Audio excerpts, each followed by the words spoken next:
don't know about you guys, but climbing a rope ladder is just a really bad idea to me.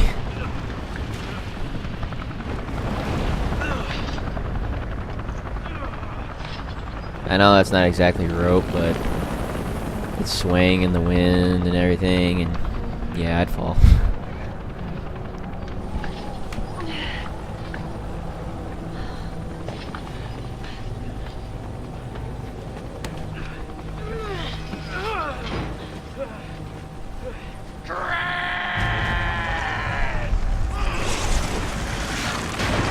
And still, this game is not over.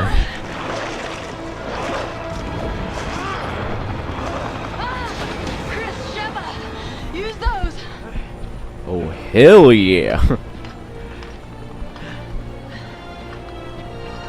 Ready, partner? Locked and loaded. Suck on this, Wesker. Your time's up, you son of a bitch. Wow. Okay, now you're done. Ooh.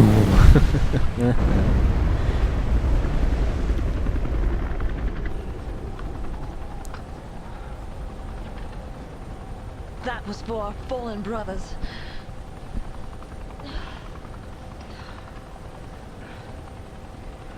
Yep.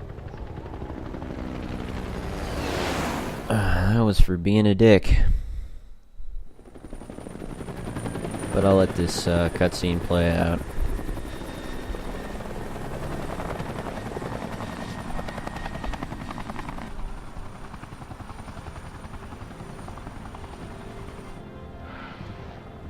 It's over. Yes. Finally.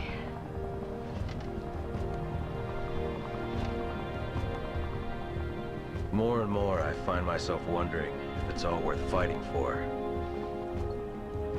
For a future without fear?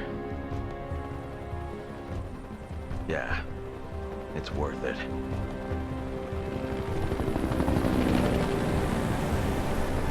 Hell yeah! And there's where you get your tie in the beginning of the game when he was wondering what it was all worth fighting for. Or, excuse me, if it was all worth fighting for. Alright, and then cliche, into the sunrise because it was night. Alright, and that is Resident Evil 5, guys. Out of all the Resident Evil games which I've played, 4, 5, and 6, I know about the first 3, but I was more of a Dino Crisis 2 kind of guy back in the PlayStation days. And I don't know, those games I never got into them. I know that 4 changed the Resident Evil series greatly. 5 continued to make that change, and 6 was just as far away from the beginning as could be. But despite that, I do think that Resident Evil 5 wasn't that bad of a game.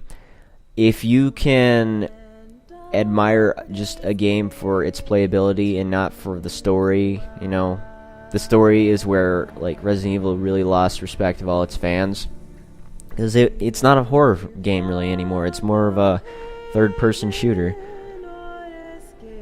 and I understand that, but I still think it's a fun game to just play. I've almost perfected this game achievement-wise, but the only reason that I haven't is because I didn't find any golden eggs. I haven't found a golden egg, annoyingly, and I haven't played any multiplayer or gotten any of the DLC, and that's why I haven't gotten those achievements. But as games go, this game is fun. I play this game a lot. I hope my knowledge of this game helped you guys out. And I also have I bought Resident Evil 6 for the PC, and I think I've talked about this already, but it's, like I said, it's very far away from the storyline.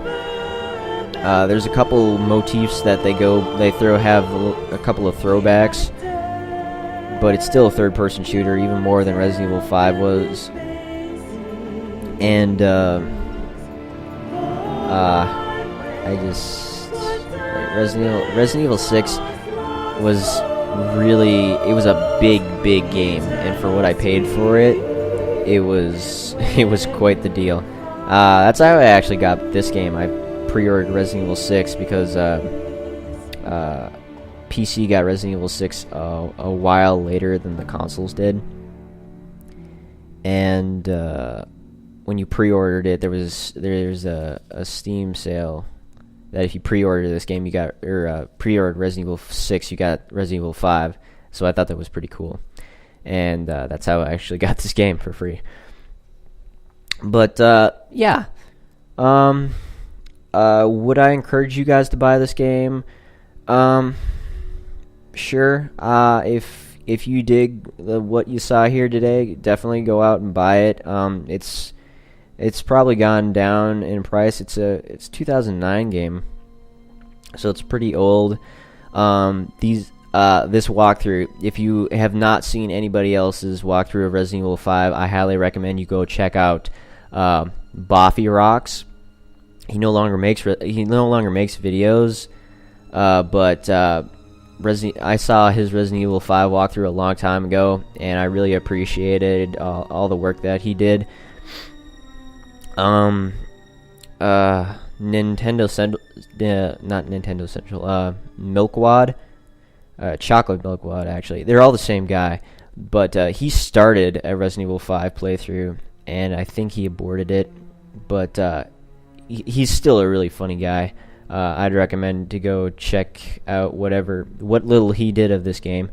I think he got into chapter almost the end of chapter 2, and then he stopped, and then he backed out. But it was still very funny. The guy has quite the sense of humor, and most notably was Vash12349 from YouTube. He is amazing when it comes to just commentary and games. He's doing a lot of really funny stuff. I highly recommend him. His Resident Evil 5 walkthrough is actually the first time that I found out about him, because my brother told me there was other walkthroughs besides Boffy Rocks doing this game, and I was like, yeah, okay, I'll check it out. And I really enjoyed watching Vash's playthrough of this. He had some, he plays the game once and then he goes through it a second time.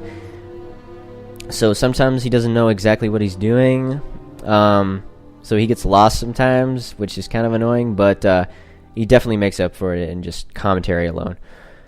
But, and I'm sure I'm missing a whole bunch of other people who've done Resident Evil 5, like the walkthrough, but I'm pretty sure that, these are the people that I knew who played this game. These are the people that taught me how to play this game.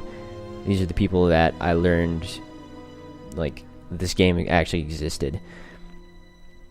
So, yeah, I think you've had enough of me talking for now. I don't even know how long this recording session lasted. I'm assuming over an hour and a half. But, I guess that's really all I have to say about this game. So, thank you everybody for joining me. Join me next time when I take on another walkthrough, still to be announced, but I hope I get to surprise you guys. Thank you everybody for watching. Join me next time. I hope this was an educational and enjoyable experience, and I hope you all have a nice day. Goodbye.